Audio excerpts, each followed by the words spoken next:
बाजार सेक्टर्स और तमाम और पहलुओं पर भी निकुंज सर का नजरिया लेंगे। हमारे साथ स्टूडियो में इस वक्त हमारे एडिटर इन चीफ निकुंज डालिया जुड़ चुके हैं। निकुंज सर, अच्छा लग रहा है एक बार फिर से आपको चर्चा में शामिल करते हुए, और सबसे पहले तो तेजी की बात कर लेते हैं। ऐसी तूफानी तेजी और दिग्गज जो हैं वो या तो लाइफ टाइम हाई के करीब पहुंच रहे हैं या उसे करीब करीब छूते हुए नजर आ रहे हैं। इस तेजी में अब यहां से रणनीति क्या होनी चाहिए, आपकी ऑब्जर्वेशन क्या कहती है? देखिए, एक दिल से एक कहते हैं ना कि एक सोच आती है, वो है कि सारे जहाँ से अच्छा हिंदुस्तान हमारा। एंड आई थिंक हम हमेशा इस बात पे बड़ा गर्व करते थे, मगर इस बार भारतीय मार्केट ने बता दिया कि वो सबसे अच्छा मार्केट दुनिया का क्यों है। हम पहले बड़े मार्केट में, छोटे मार्केट्स की बात नहीं कर रहा हूँ मैं, टॉप 10 मार्केट्स की बात कर रहा हूँ, जिन्होंने टैरिफ के बाद जो गिरावट आई थी उसको पूरा रिकवर कर लिया। तो हमारा जो इस बार का अब लेवल है वो मार्च एंड से ज़्यादा आ गया। तो अगर आप 15 दिन की छुट्टी पे गए प्रशांत, आपने प्राइसेस नहीं देखे, आपने हेडलाइंस आके देखे अरे ये क्या हो गया, और आपने निफ्टी का लेवल देखा तो बोले ये क्या हो गया, कुछ नहीं हुआ। तो ये मार्केट ने गजब की स्ट्रेंथ दिखाई है, और गजब की स्ट्रेंथ के कई और कारण हैं। सबसे बड़ा कारण है कि दो पैरेलल चीज़ें इस समय क्रिएट हो रही हैं, यूएस में स्लो डाउन और इंडिया में ग्रोथ।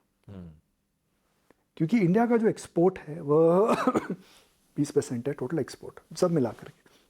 यूएस में जो एक्सपोर्ट है वो अभी तक प्रभावित होगा नहीं होगा हमें पता नहीं, बिकॉज इंडिया के अंदर टैरिफ को लेकर के अभी बायलैटरल एग्रीमेंट्स चल रहे हैं।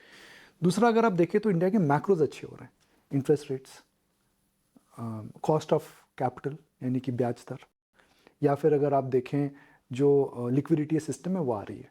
किसी भी बिजनेस और व्यापार को बड़ा होने के लिए सबसे पहले होती है कॉस्ट ऑफ कैपिटल और अवेलेबिलिटी ऑफ कैपिटल, वह दोनों आरबीआई ने ठीक कर दिया, सरप्लस लिक्विडिटी सिस्टम में आ चुकी है। फिर हम सेकंड स्टेज में आते हैं।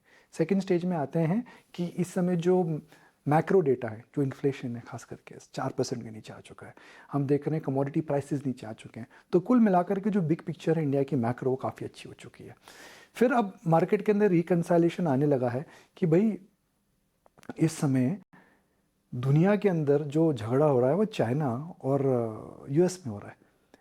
जो हमने बात करी थी कि दो बिल्लियों के झगड़े में हमेशा किसका फायदा तो वही हो रहा है। जो हम एक मुहावरा बोल रहे थे वह हकीकत हो रही है। बिल्कुल। जाहिर सी बात है, आज सबसे ज़्यादा जो है वो बैंकिंग और फाइनेंशियल्स पर नज़रें हैं। हम देखेंगे कि आने वाले वक्त में जब अर्निंग सीज़न की अब तो शुरुआत हो चुकी है, तो दिग्गजों के रिजल्ट्स भी हम कुछ दिनों में सामने आएंगे। बैंकिंग और फाइनेंशियल्स यहाँ से आपके नज़रिए से क्या रणनीति रखनी चाहिए? देखिए, HDFC bank all time high पर है, इंडिया का सबसे बड़ा बैंक ऑल टाइम हाई पर है, तो सेक्टर में मजबूती है। और हम शायद 2-3 महीने से बात करें, बल्कि 6 महीने से बात करें कि बैंकों पे नज़र क्यों रखनी चाहिए जी। मगर जो बैंक थीम है वह एक इस समय डिफेंसिव थीम हो चुका है। 3 महीने पहले वह एक टैक्टिकल थीम था, क्या बैंक्स में जाइए बड़ा स्विंग मिलेगा आपको। मुझे लगता है कि वो टैक्टिकल अंडर परफॉर्मेंस स्विंग जो होता है वो आ चुका है। अब बैंकिंग के अंदर आपको डिफेंसिव मिलेगा। डिफेंसिव ये होता है कि ये ना ज़्यादा गिरेंगे और ये मार्केट परफॉर्मर रहेंगे। तो मार्केट में 3 तरह से आप डिफाइन करते हैं चीज़ों को, अंडर परफॉर्मर मार्केट से ज़्यादा गिरेगा, मार्केट आउट परफॉर्मर जो मार्केट से ज़्यादा चलेगा, और मार्केट परफॉर्मर जो कि मार्केट से इन लाइन चलता है। तो मार्केट में 6 महीने पहले या 1 साल पहले मैं बोल रहा था banks had the scope to outperform, अब वो मार्केट परफॉर्मर रहेंगे। हमने बोला था कि आईटी विल अंडर परफॉर्म और आईटी इज अंडर परफॉर्मिंग।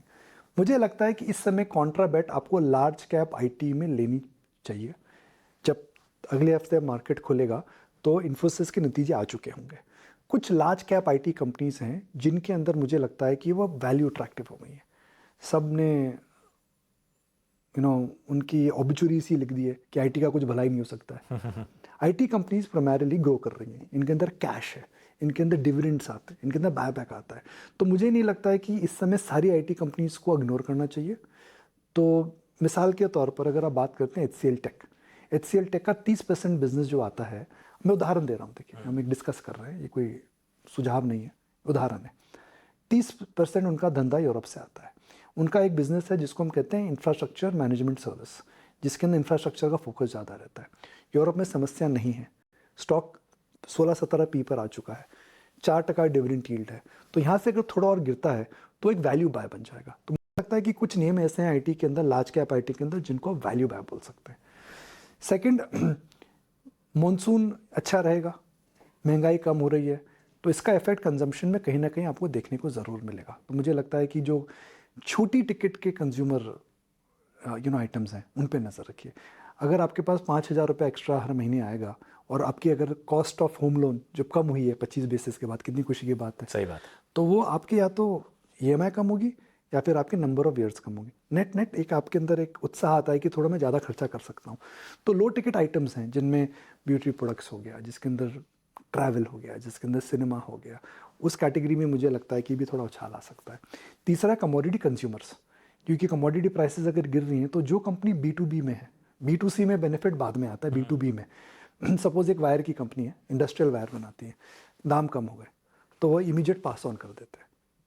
ठीक है, जब इमीडिएट पास ऑन करते हैं तो B2B consumer, commodity consumers which are in B2B and specially industrial, उस पर नज़र रखिए। एक तीसरा थीम हो सकता है।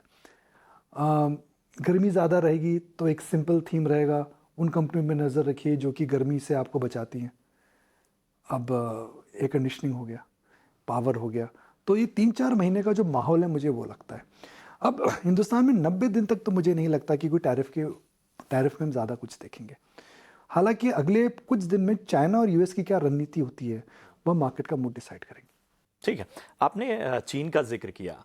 भारत और चीन की जो रिश्ते हैं या उनका जो कारोबारी रिश्ता भी है उसे बहुत संवेदनशीलता के साथ देखा जाता है। लेकिन आज मैं एक रिपोर्ट पढ़ रहा था और उसमें साफ तौर पर था कि जो दिग्गज कंपनियां हैं, हो सकता है भारत के प्रति उनका स्टांस इस टैरिफ उसमें चेंज नजर आए।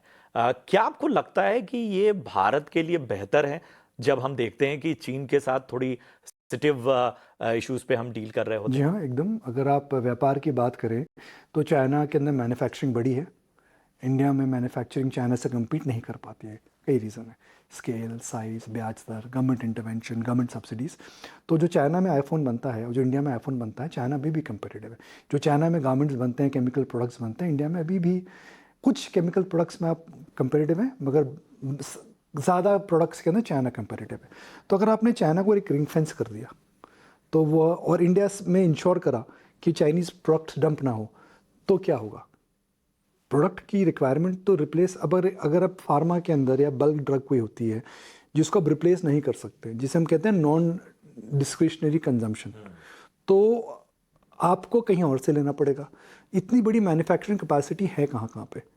तो केमिकल्स की तो इंडिया में ही है और थोड़ी बहुत साउथ अमेरिका में। तो इन दो जगहों से देखिएगा डिमांड आने लग जाएगी।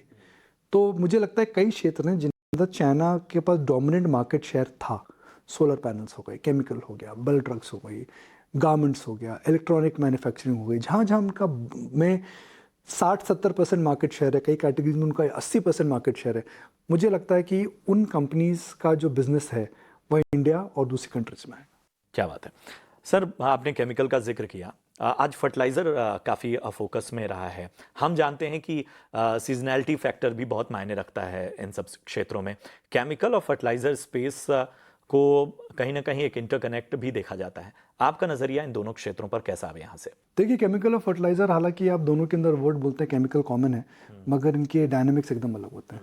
Fertiliser is largely sector which does well before monsoons. तो अब मुझे जो मार्केट में हम थर्सडे को लहर देख रहे हैं, इसलिए देख रहे हैं, आईएमडी ने फोकस दी थी। मगर इस फर्टिलाइजर कंपनीज में लॉन्ग टर्म वेल्थ क्रिएशन नहीं होती है, सब्सिडी के चैलेंजेस होते हैं। एक छोटा सा उदाहरण मैं देता हूँ कि सब बात कर रहे हैं कि हमें ऑर्गेनिक बनना है, फर्टिलाइज़र तो हम देख रहे हैं कि उसकी वजह से कई पंजाब की क्रॉप्स में क्या हो रहा है, ऑर्गेनिक मटेरियल कम आ रहा है।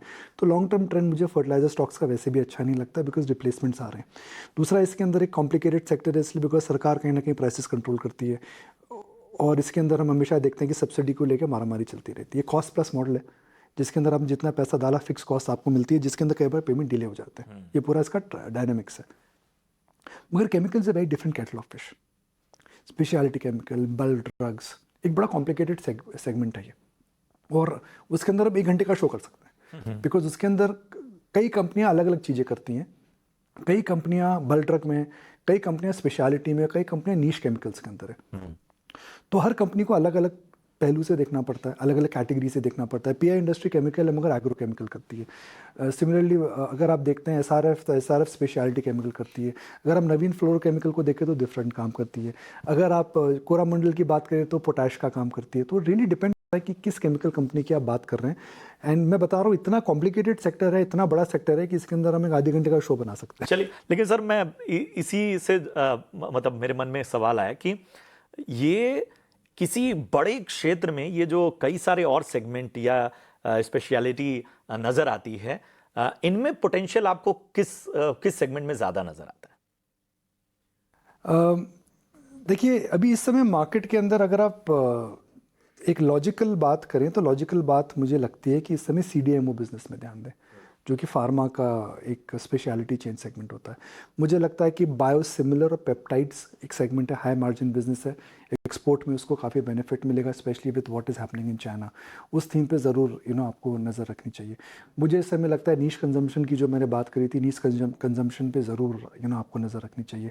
हम पावर क्षेत्र की कई बार बात कर चुके हैं, वहाँ से पावर यूटिलिटी से लेकर के पावर प्रोड्यूसर से लेकर के वायर कंपनी, मीटर कंपनी, वो पूरी जो सप्लाई चेन है मुझे इंटरेस्टिंग लगती है। मुझे लगता है एविएशन के अंदर नज़र रखें, इसलिए नज़र रखें because air travel which was a luxury is now become a common denominated factor. तो अगर airline as a sector grow करेगा तो एयरपोर्ट्स ग्रो करेंगे। एयरपोर्ट्स जो कंपनियां कंस्ट्रक्शन करती हैं, एयर कंडीशनिंग लगाती हैं, वह ग्रो करेंगी। एयरपोर्ट की पॉलिसीज़ बेसिकली क्या होते हैं, इंडिया में एयरपोर्ट सब प्राइवेट हो रहे हैं, तो जो बिल्डिंग है, मेंटेनेंस है, वह सब प्राइवेट सेक्टर के पास है। टर्मैट है वो अभी भी एटीसी कंट्रोल करता है। Number of flights increasing, number of planes increasing. तो जो कंपनी कंस्ट्रक्शन करती है, जो कंपनी एसी लगाती है, जो कंपनी एयरपोर्ट मैनेज करती हैं, जो कंपनी विंग्स एयर फ्लाइट्स को मेंटेन करती हैं, जो खाना सप्लाई करती हैं, ताज स्टैट्स का बिजनेस आप देखें जो इंडियन होटल्स के अंदर 300-350 करोड़ का केवल air cargo air food supply हो गया उनका, one of the largest in India. आप सोच सकते हैं कि इतना बड़ा बिजनेस कैसे हो सकता है। मगर हम लैंड वैंड करते हैं तो हमें ताज स्टैट्स का ऐड दिखता है, इंडियन होटल की वो सब्सिडरी है। तो इस पर मुझे लगता है कि एविएशन को लेकर के काफ़ी चीज़ें होंगी। सेकंड, मुझे लगता है कि एविएशन कार्गो को लेकर काफ़ी चीज़ें होंगी। मुंबई का एयरपोर्ट चालू होने वाला है, अभी एनसीआर रीजन के अंदर एक और नया एयरपोर्ट ऑलरेडी चालू हो चुका है। तो मेरा मानना है कि जब दुनिया का ट्रेड शिफ्ट होगा तो कार्गो मूवमेंट भी शिफ्ट होगा। अगर आप चाइना से यूएस ऐसे जाते थे तो अब इंडिया से यूएस यूँ जाएंगे। तो वो एक राइट हैंड और लेफ्ट हैंड का जो डायरेक्शन जो चेंज होता है, उससे पूरी की पूरी कार्गो की पोजीशनिंग चेंज हो जाती है। So if you are a company which is in logistics, air logistics, उसके अंदर नज़र रखिए। तो aviation could be a interesting theme in coming days. क्या बात है सर। एक चीज हमने हाल फिलहाल जो बाजार में पिछले कुछ सालों में देखी है, एक दौर था, मुझे याद है कि लोग सरकारी स्टॉक्स जो हैं उनसे दूर रहने की सलाह देते थे। थोड़ी तस्वीर बदल गई, अब पीएसयूज जो हैं उन पर निगाह रहती है। ऐसी क्या चीज हाल फिलहाल बदली है जो इनको इतना एक्साइटिंग बना रही है, चाहे हम किसी भी क्षेत्र में, डिफेंस में देख लें या बाकी क्षेत्र में? नहीं, देखिए, पीएसयू को इन जनरलाइज आप नहीं कर सकते। एक साइड एसबीआई है, इस साइड एचएएल है। एसबीआई बैंकिंग के बिजनेस के अंदर है और एचएएल है मैन्युफैक्चरिंग के बिजनेस के अंदर। 2020 के बाद जो गिरावट में पीएसयूज गिरे थे, उसके बाद वह सस्ते हो चुके थे। सडनली द पी मल्टीपल व 5-6। तो उसके बाद एक बात पक्की सी थी कि भाई पीएसयू स्टॉक्स और गिर नहीं सकते थे। तो वो एक री रेटिंग थी मार्केट की वैल्यूएशन की। उसके बाद सरकार ने कैपिटल एलोकेशन के चेंजेस करे, बोला कि भाई जो चर्बी है वो हटाओ और तंदुरुस्ती लेकर आओ। कंपनियों के अंदर हमने देखा काफ़ी मैनेजमेंट चेंज हुए थे। बैंकिंग क्षेत्र की बात मैं करता हूँ तो बैंकिंग क्षेत्र के 2008-18 में इन बैंक्स को रिकैपिटलाइज करा गया था। 80,000 से 1 लाख करोड़ रुपये सरकार ने डाला था। उसके बाद हमने देखा कि इकॉनमी ठीक होने लगी, एनपीएस कम होने लगे, बॉन्ड यील्ड्स नीचे आने लगी। 3 या 4 बड़े बैंक्स को छोड़ करके सारे बैंकों को मर्ज कर दिया गया। एसबीआई को छोड़ करके पीएनबी क्या कई बैंकों से मर्जर हुआ, यूनियन बैंक और कैन बैंक का कई जगहों पे मर्जर हुआ। मतलब मैं एक उदाहरण दे रहा हूँ। तो बैंक्स में लेकर के नई रणनीति आई। डिफेंस में क्या हुआ जी, आपने आत्मनिर्भर भारत की कैंपेन चालू करी। रेलवेज़ में आपने रेलवेज़ के अंदर केपेक्स बढ़ाया, वंदे भारत या फिर रेलवे लाइन, जिससे फ़र्क पड़ा। तो PSUs in general went through a good time, but her PSU के पीछे कहानी अलग है। बिल्कुल सर, अभी आपने लॉन्ग टर्म बेट की भी बात की। ऐसे कौन से आपके 3 सबसे पसंदीदा क्षेत्र हैं जो आपको लगता है, मतलब आमतौर पे आप हमेशा ये कहते हैं कि थोड़ा समय गुजारना सीखे बाजार में, आपको ऐसा कौन सा क्षेत्र लगता है, कम से कम 2 से 3 क्षेत्र जो लगता है कि लॉन्ग टर्म बेट के लिहाज से वहां पर निगाह रखनी चाहिए? रोटी कपड़ा मकान। साधारण सी बात है। 3 नीड्स आपकी क्या हैं? रोटी कपड़ा मकान। तो रोटी लिटरली अगर आप देखें तो डिफरेंस ये है कि जब कंपनी जब किसी भी कंट्री में माइग्रेशन आता है तो सूखी रोटी घी की रोटी हो जाती है, फिर बाजरे की रोटी हो जाती है, फिर जो बिस्किट खाते थे वो केक हो जाता है, फिर वो पेस्ट्री हो जाता है, चॉकलेट बन जाता है। तो food, that's one category where companies which are doing value addition they will do very well, जो ब्रांडेड वैल्यू एडिशन कर रही है। मकान, इंडिया में इंडिया के अंदर housing penetration is very low, तो HFCs या फिर जो कंपनी लो कॉस्ट हाउसिंग में है, मुझे लगता है कि जो अच्छी कंपनीज है, रेरा के बाद अच्छी कंपनीज बची नहीं है। तो रियल एस्टेट वो आपको देखना पड़ेगा किस एंड में आप कंफर्टेबल, लग्जरी या नॉन लग्जरी। रोटी कपड़ा, और कपड़े की बात करें तो ब्रांडेड रिटेल इंडिया में बहुत छोटा है अभी। मुझे लगता है कि एज पर कैपिटा बास्केट अभी चेंज होने वाली है। अगर आप देखिए हम सबकी वार्डरोब्स में आज से 15 साल पहले अगर 5 गारमेंट्स होते थे तो 15 गारमेंट्स हैं। मेरे हिसाब से ऐसा कोई महीना नहीं जाता है जहाँ हम एक नई गारमेंट की परचेज नहीं करते हैं। भले हम एक साथ 4 गारमेंट लें मगर एवरेज वही बैठेगा that on an average we buy fresh garments and fresh apparel every month, भले ही फैमिली में बड़े हों या छोटे हों, तो वो नीड बढ़ती रहेगी।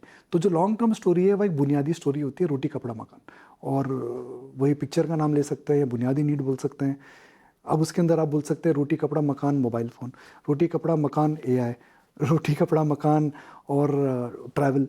तो बेसिक मार्केट में बिजनेसेस वही होते हैं अच्छे जो बुनियादी होते हैं, और जो बुनियादी बिजनेसेस वही होते हैं जो बेसिक नेचर ह्यूमन का सर्व करते हैं या बेसिक नीड को फुलफिल करते हैं। तो रोटी कपड़ा मकान, मोबाइल फ़ोन, ट्रैवल, AI, ये सभी। ठीक है, तो चलिए, रोटी कपड़ा मकान, बाकी चीज़ों में जब नीड बढ़ रही है तो ज़रा गोल्ड और सिल्वर भी घर में आएगा ही।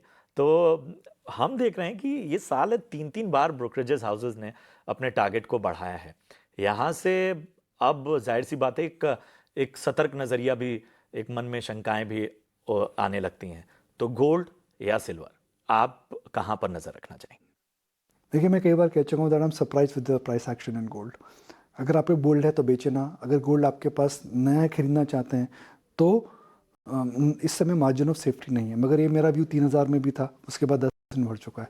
गोल्ड इस समय एक पैराबोलिक मूव के अंदर है। पैराबोलिक मूव में आप कोई एसेट जब जाती है तो कहाँ पर रुकेगी वो उतना बोलना मुश्किल है। मैं इतना बोल सकता हूँ ये जो मूव है परमानेंट मूव नहीं रहेगा, and this will and very badly. When it will and I don't know. Parabolic move होता है जब कोई भी एसेट क्लास एक हाइपर स्टेज में आ जाती है। जब कोई भी एसेट क्लास हाइपर स्टेज के अंदर आती है तो वो कहाँ पर जाके रुकेगा। देखिए, अब मैं आसमान कितना ऊंचा है मुझे नहीं पता, मगर मुझे पता है कि अगर आप बिना फ्यूल के जाएंगे तो आपको लॉ ऑफ ग्रेविटी कितना भी ऊंचे जाए नीचे लेकर आएगा। जब हम नीचे से आएंगे बहुत जोर से नीचे आते हैं, मगर कितना ऊपर जाएंगे वो बोलना मुश्किल है, बिकॉज ये पैराबोलिक मूव है अभी उसमें। ठीक है सर, चलिए एक ऐसे क्षेत्र की बात करते हैं जिसने टैरिफ का सबसे ज़्यादा दबाव देखा, ऑटो सेक्टर। क्या किया जाए? मतलब न्यूज़ फ्लोज भी कई सारे आते रहते हैं, लेकिन इस पूरे क्षेत्र को किस नज़रिए से देखा जाए? इंडियन ऑटो में एक्सपोर्ट काफ़ी कम है। जो एक्सपोर्ट है वो लार्जली 2 या 3 कंपनीज में, आयशर के अंदर है, टाटा मोटर्स के अंदर है। टाटा मोटर्स के अंदर JLR की वजह से हम देख चुके हैं कि ऊपर नीचे हो चुका है। मेरा मानना है कि इस समय यूरोप के अंदर जो भी बिजनेसेस हैं उन पे नज़र रखिए, बिकॉज वहाँ पे टैरिफ की समस्या इतनी लगती नहीं है बड़ी आएगी। डोमेस्टिक में अगर आप देखें तो महिंद्रा एंड महिंद्रा और टाटा मोटर्स है, और महिंद्रा एंड महिंद्रा मारुति है। मारुति मुझे लगता है कि उस कगार पर है जहाँ पर मार्केट को लगने लगा है कि छोटी गाड़ियाँ हिंदुस्तान में बिकेंगी नहीं, SUVs बिकेंगी। और मुझे नहीं लगता है कि हकीकत है। इंडिया में अभी भी रोटी कपड़ा मकान और गाड़ी, तो जो साइकिल वाला गाड़ी लेना चाहता है, जो छोटी गाड़ी वाला बड़ी गाड़ी लेना चाहता है, तो मुझे लगता है कि SUV के जो इस समय टोटल मार्केट शेयर है 55% हो चुका है। 55% में हिस्टोरिकली मैंने देखा है कोई भी क्लासिफिकेशन आता है तो वो 55-60 के ऊपर नहीं जाता। तो मुझे SUV sales as percentage of total sales लगता है पीक हो रही हैं। तो महिंद्रा एंड महिंद्रा में मुझे लगता है कि इस समय जो अपसाइड है SUV को लेकर के वो लिमिटेड है। बिल्कुल सर, FIIs की जो वापसी है, मतलब ये बूस्टर तो है मार्केट के लिए, लेकिन आगे आपको क्या नजर आता है? क्या ऐसे फैक्टर्स रहेंगे जो ये तेजी जो है, ये जो साथ है, वो बना रह सकता है? FI इस समय मुझे लगता है कंफ्यूज्ड है। इसलिए कंफ्यूज्ड है बिकॉज होम मार्केट में आप देखें विच इज़ US मार्केट, वहाँ पर समस्या है। अगर एक्सटर्नल मार्केट में आप देखें तो टैरिफ को लेकर क्लैरिटी नहीं है, तो जाए तो कहाँ जाए, एक साइड कुआं एक साइड खाई। मगर कुएं में अगर आप जाएंगे तो आपको बचने के चांसेस ज़्यादा है, खाई में गिरेंगे तो ऊपर आने के चांसेस कम है। तो इस समय बड़ी दुविधा सी चल रही है सबके मन में, जो जाहिर सी बात है, बिकॉज अगर आपने इंडिया में निवेश करा, टैरिफ नेगोशिएशन नहीं हुए तो प्रॉब्लम है। आप US में निवेश करके रहे और टैरिफ की वजह से स्लो डाउन आ रहा है तो समस्या है। तो ग्लोबल कैपिटल इस समय काफ़ी कंफ्यूज है इसी की वजह से। ठीक है सर, आम निवेशकों को क्या सलाह देंगे इस मार्केट में? इस मार्केट में हेडलाइंस को लेके पैनिक ना करें। अगर आपने हेडलाइन को लेके पैनिक करा होता तो आप 7-8 अप्रैल को माल बेच चुके थे। मार्केट में जो बाउंस आया है उसमें आप टिके नहीं। तो मार्केट के अंदर बने रहने की बहुत इंपॉर्टेंट नीड होती है। It is important to spend time in the market rather than timing the market. Timing market is something which आम निवेशक should not do, by because उसकी एसेट एलोकेशन खराब हो जाएगी। मैं एक सज्जन से मिला था, उन्होंने बोला जी मेरा म्यूचुअल फंड में एक्सपोजर 100 था, वह 90 हो गया, मुझे 70 लगता तो मैंने रिडीम करा दी यूनिट्स। अब वो मार्केट का हाल देखिए, 100 से 90 हुआ मगर 90 से वापस 100 हो गया। तो अब वो 70 तक तो नहीं आया, पर आपने अपनी यूनिट्स रिडीम करा दी और अब मार्केट से बाहर हो गए। तो you lost on the way down but you did not make on the way up. क्या बात है। चलिए सर, हम सभी जानते हैं कि आप बहुत पढ़ते हैं, आप बहुत सारी चीज़ों पर निगाह रखते हैं, और ये जो ख़ास बातचीत है इसका लाभ जो है वो आम जो निवेशक हैं उनके लिए मैं उठाना चाहता हूँ। आपको अगर कोई किताब रेकमेंड करनी हो, कुछ पढ़ने के लिए रेकमेंड करना हो, क्योंकि ये वीकली शो है, मैं चाहता हूं कि कुछ ऐसे टेक अवेज लोग लेके जाएं जो उनको कहीं नहीं मिलेंगे, तो हमें बताइए कि वो कौन सी ऐसी किताबें हैं जिनको आम निवेशकों को या किसी को भी अपनी फाइनेंशियल जर्नी में ज़रूर पढ़ना चाहिए। देखिए, reading is a very personal choice. कई लोग स्पिरिचुअलिटी पढ़ते हैं, कई लोग इन्वेस्टमेंट पढ़ते हैं, कई लोग वॉर हीरोज़ पढ़ते हैं। तो it is a very personal kind of an choice. मगर मैं बता सकता हूँ अभी मैं क्या पढ़ रहा हूँ। इस समय मैं फाइनेंस की बुक तो कोई नहीं पढ़ रहा हूँ, बिकॉज मैंने एडम स्मिथ की बुक पढ़ी है, गेम थ्योरी के ऊपर है, क्योंकि उन्होंने ये बुक लिखी थी। He is one of the initial fathers of free trade, because इस समय सब टैरिफ की बात कर रहे थे। तो एक बहुत ही शायद 150-200 साल पुरानी बुक है एडम स्मिथ की, और उस बुक को मैं पढ़ रहा हूँ। तो मैं इस समय, उन्होंने कहा है कि how world should always follow what is called as open market economy. फिर मैं गेम थ्योरी इस समय पढ़ रहा हूँ, बिकॉज जो नेगोशिएशंस हो रहे हैं वो गेम थ्योरी से रिलेटेड है। तो मैं समझ रहा हूँ कि भाई दुनिया में पहले कब हुआ था, उसका इम्पैक्ट कैसे हुआ था। जब दो लोग नेगोशिएट करते हैं तो नेगोशिएट की आर्ट क्या होती है। So right now tariff is nothing as but it is art of renegotiation और आर्ट ऑफ नेगोशिएशन। तो इस समय मैं फाइनेंस से ज़्यादा इस समय नेगोशिएशंस की बुक्स पढ़ रहा हूँ। चलिए, आपकी ऑल टाइम फेवरेट किताब या कोई ऐसी कहानी? See, everybody has a favorite, but I always have admired Rakesh Jhunwala as my favorite. Someone I've looked up to, someone I've learned from, someone who's the original hero of Indian stock market, somebody who made Indian stock markets from unknown to unforgettable. Indian stock market की आज बात करें, आज BSE का 150 साल हो गया है. That makes it the oldest exchange in Asia. पर कमाल की बात है, वर्ल्ड एशिया की ओल्ड स्टॉक एक्सचेंज का जो पहला हीरो था वो राकेश झुंझुनवाला था। और राकेश झुंझुनवाला की जो कहानी है वह इस स्टॉक मार्केट की पूरी कथा हो गई है। So the story of Rakesh Jhunjhunwala has now become the story of Dalal Street. So I think I admire him a lot in terms of an individual human being, in terms of what impact he's had on Indians, what culture he's created for the stock market, and what he's influenced me personally. क्या बात sir, मेरे ख्याल से इससे बढ़िया sum up नहीं हो सकता था इस बातचीत का। बहुत अच्छा रहा सर बातचीत आपसे, और इसी तरह की तमाम गुरु मंत्र हम आपसे लेते रहेंगे। बहुत बहुत शुक्रिया, अपना कीमती समय आपने दिया। तो निकुंज की नज़र का ये खास वीकली एडिशन, और उम्मीद करते हैं कि आपको भी ये बातचीत पसंद आए। कोई ऐसी चीज़ जो आप निकुंज सर से जानना चाहते हैं तो कमेंट बॉक्स में ज़रूर बताइए। फिलहाल हमें दीजिए इजाज़त, आप देखते रहिए ET Now स्वदेश। नमस्कार।